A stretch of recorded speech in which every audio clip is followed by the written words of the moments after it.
Loin des dernières techniques de développement personnel, il existe une solution simple et non sexy pour en finir avec la lutte intérieure et vivre une vie remplie de kiff.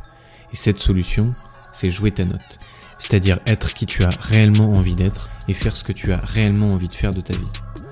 Quand tu réapprends à jouer ta note, automatiquement tu détruis tout un tas de blocages et reconnectes un niveau de kiff, d'énergie et de pouvoir sur ta vie radicalement différent. Mais attention, jouer ta note est simple mais pas facile. Ça demande un vrai travail pour te libérer des mécanismes inconscients qui se sont empilés comme les couches d'un oignon et qui aujourd'hui t'empêchent d'incarner l'être unique que tu es. Dans ce podcast, je te partage certaines clés qui permettent à mes clients en coaching et qui te permettront peut-être de démarrer ta transformation. Je m'appelle Charles Ariel, bienvenue dans ce nouvel épisode de Joue ta putain de note. Dans cet épisode, on va parler d'image de soi et surtout du bullshit que tu peux régulièrement entendre sur l'image de soi quand tu entends qu'il faut changer l'image de soi et se forger une image de soi, de quelqu'un de plus confiant, de plus épanoui, de plus tout ça. Qu'est-ce que c'est l'image de soi ? L'image de soi, c'est en gros tout simplement la représentation que tu as de toi-même. On a tous à l'intérieur de nous une idée de qui on est. Donc on pense tous et toutes être quelqu'un de comme ci, comme ça, comme ça, comme ça, et ne pas être quelqu'un comme ci, comme ça, comme ça, comme ça. Donc je pourrais donner l'exemple, moi Charles, je vais dire n'importe quoi, je suis quelqu'un de généreux, je suis quelqu'un de pertinent, je suis quelqu'un de curieux, je suis quelqu'un de réservé et je suis voilà. Et par contre, je ne suis pas agressif, je ne suis pas extraverti, je ne suis pas voilà. Donc ça pourrait être l'image qu'on est de moi, que j'ai de moi, que tu en sois conscient ou pas, tu as une image de toi. Et cette image de soi, comme l'explique bien, alors le nom je crois que c'est Maxwell Maltz, j'espère ne pas écorcher son nom, dans le livre Psycho-Cybernetics, en fait, tes résultats vont toujours être à la hauteur de l'image que tu as de toi. C'est-à-dire que si par exemple l'image que tu as de toi, on va prendre un exemple bateau, c'est quelqu'un, on va dire de timide et réservé, que c'est l'image que tu as de toi, mais en fait tu vas avoir comme un thermostat intérieur qui, à chaque fois que tu pourrais avoir des comportements qui trahiraient cette image de toi, donc je sais pas, parler en public ou aborder quelqu'un du premier coup à une soirée, en fait ton thermostat intérieur va faire que tu ne vas pas passer à l'action à ce moment-là pour que tes comportements collent à l'image que tu as de toi. Donc en fait, tes comportements vont toujours venir matcher avec l'image que tu as de toi. C'est pour ça qu'on peut retrouver l'expression aussi que tu crois que tu sois capable ou que tu crois ne pas en être capable, dans les deux cas, tu as raison. Donc si tu crois que tu es capable de monter, je suis quelqu'un, je suis un entrepreneur capable de gagner beaucoup d'argent en montant une entreprise, eh bien, tu ouvres la porte à ce que ce soit possible et tes comportements vont faire que tu vas pouvoir atteindre cet objectif. Par contre, si tu penses que je suis quelqu'un de manuel, désintéressé de l'argent, qui n'est pas capable de monter une entreprise et qui déteste le business, eh bien, naturellement, tu vas pas être capable. J'en viens au bullshit. Cette notion d'image de soi, elle est souvent très bien expliquée dans le développement personnel, mais souvent on t'explique cette notion et après on te dit, du coup l'idée, eh bien, c'est de changer ton image de toi et de te créer une image de toi. Par exemple, si tu es timide, crée-toi l'image de toi de quelqu'un de confiant. Et puis concentre-toi sur tes victoires. Et puis concentre-toi sur ce que tu as fait dans le passé. Et puis du coup, crée-toi une image de toi un peu de surhomme ou de superwoman. Et comme ça, tu vas pouvoir être capable de plus de choses. Et c'est un premier pas, c'est peut-être quelque chose qui va te permettre de changer quelques comportements, qui va te permettre peut-être d'atteindre certains objectifs. Mais pourquoi c'est un bullshit ce truc-là ? Parce qu'en fait, En fait, tu vas toujours être enfermé dans une image de toi. Donc tu vas passer de la prison de, je sais pas, je suis quelqu'un de timide, je suis quelqu'un de généreux, je suis quelqu'un de ça, à ah bah du coup je suis quelqu'un qui est plus timide mais qui est confiant. Et puis je suis quelqu'un qui est toujours généreux. Et puis je suis quelqu'un qui est positif et qui est plus négatif. Mais en fait, tu vas te retrouver toujours enfermé dans cette nouvelle image de toi. Parce que la plupart du temps, cette image de toi va être une image de toi à un côté.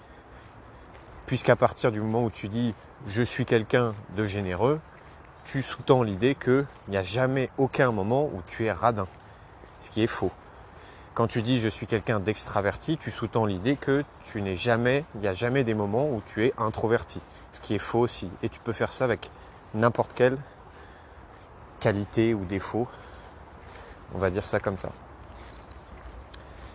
Et en fait, l'idée ne va pas être de passer d'une image de soi négative, de moi, mon image de moi, c'est que je suis quelqu'un qui n'a pas beaucoup de capacités et puis qui est timide et qui n'a pas trop confiance en soi, à en fait, je change mon image de moi et puis je suis quelqu'un de confiant et puis je suis quelqu'un qui a plein de talents et qui croit en lui et je suis quelqu'un d'optimiste. Puisque tu es toujours sur le même système, en fait, l'idée va être plutôt d'élargir l'image que tu as de toi. Qu'est-ce que j'entends par élargir l'image que tu as de toi ? On sort du monde du ou pour aller dans le monde du et. Reste avec moi. Au lieu de dire j'étais quelqu'un de pas confiant et je change mon image de moi, je deviens quelqu'un de confiant. L'idée va être plutôt d'élargir et donc de dire je suis quelqu'un de pas confiant et je suis aussi quelqu'un de confiant. C'est-à-dire il y a des moments, des domaines de ma vie où j'ai pas une grande confiance en moi, où j'ai des doutes, où j'ai des peurs, où j'hésite. Et il y a des moments où je peux m'autoriser aussi à avoir confiance en moi à d'autres moments, dans d'autres domaines de ma vie, et que peut-être dans un groupe social, je suis plutôt pas trop confiance en moi, hésitant, machin, et puis au travail, par contre, j'ai hyper confiance en moi. Et quand tu élargis cette image de toi et que tu additionnes, que tu ajoutes des traits de personnalité, on pourrait dire, en fait, ça n'annule pas ce que tu étais avant. Et il n'y a plus la quête de devenir un être humain parfait, un être humain à un côté. Et en fait, élargir l'image que tu as de toi, c'est tout simplement t'autoriser à être un être multifacette. Multifacette, parce qu'on est tous des êtres multifacettes. Et tu sais quoi, tu n'as pas vraiment de pouvoir là-dessus. Le seul pouvoir que tu as, c'est de nier certaines facettes et de décréter non, mais moi je suis que cette facette-là et pas l'autre. Je suis que généreux, jamais radin. Mais si tu creuses bien là maintenant, tu trouveras des moments où tu es généreux et des moments où tu es radin. Non, mais moi je suis que non violent. Si tu cherches bien, tu vas trouver des moments où tu es non violent et tu vas trouver des moments où tu es violent. À partir du moment où tu as une image de toi à un côté et que du coup tu ne t'autorises pas l'inverse, eh bien tu vas revenir dans une prison à je ne m'autorise que à être à un côté. Et tu vas pouvoir me dire oui mais Charles, mais il y a quoi de mal à se dire je suis quelqu'un de que confiant, de que bienveillant et de que altruiste. Puisque c'est super, comme ça on n'est pas l'inverse. Faux, parce que ce contre quoi tu résistes persiste et tu peux te créer l'image de toi que tu veux. Tu peux essayer de supprimer certaines facettes de toi. Elles s'exprimeront quand même. Et elles s'exprimeront cette fois-ci sournoisement et malgré toi. Je t'explique. Si par exemple, ton image de toi c'est moi, je suis quelqu'un de non violent. Et donc, tu vas t'efforcer consciemment à être toujours dans la paix, dans la bienveillance, dans la communication non violente, etc., etc. Mais sournoisement, tu seras de toute façon violent. C'est-à-dire que, soit il y a des moments où, envers les autres, tu vas péter un plomb parce que tu auras tellement réfréné ta violence intérieure qu'il y aura des petites soupapes de décompression et ta violence va s'exprimer malgré toi. Soit, encore plus sournois, elle va s'exercer contre toi. Il n'y a rien de plus violent que quelqu'un qui annule sa propre violence intérieure. Et de toute façon, tu peux faire tous les efforts que tu veux, tu seras violent envers toi-même. J'ai eu une cliente il y a quelques mois qui justement, quand on faisait un petit jeu dans le coaching de groupe, et l'idée c'était d'assumer les parties de soi, les facettes de soi dont on n'est pas trop fier. Exemple, le côté violent. Et elle dit, ah non, mais moi par contre, moi je suis pas violente. Hein. Moi, pas de violence verbale, pas de violence physique, c'est vraiment ma loi et jamais, moi je suis pas violente. Je fais si, t'es violente, cherche bien. Ah non, je t'assure, moi je suis pas violente, cherche bien. Non, vraiment je suis pas violente. Et là je lui dis, et donc, et même envers toi-même. Et là elle a un petit temps d'arrêt et elle se rend compte qu'en fait, et c'était le thème de certaines séances de coaching individuel que j'avais avec elle, qu'elle passait beaucoup de temps à se critiquer, à s'auto-flageller, à culpabiliser, et si ça, c'était pas de la violence envers elle-même. Bref. Une des raisons qui a fait aussi que je voulais parler de ce sujet-là, c'est que je pense que si élargir l'image que tu as de toi, c'est un peu la définition de ce qu'on fait dans mon programme d'accompagnement à la métamorphose. On fait beaucoup de choses, mais l'idée n'est surtout pas justement...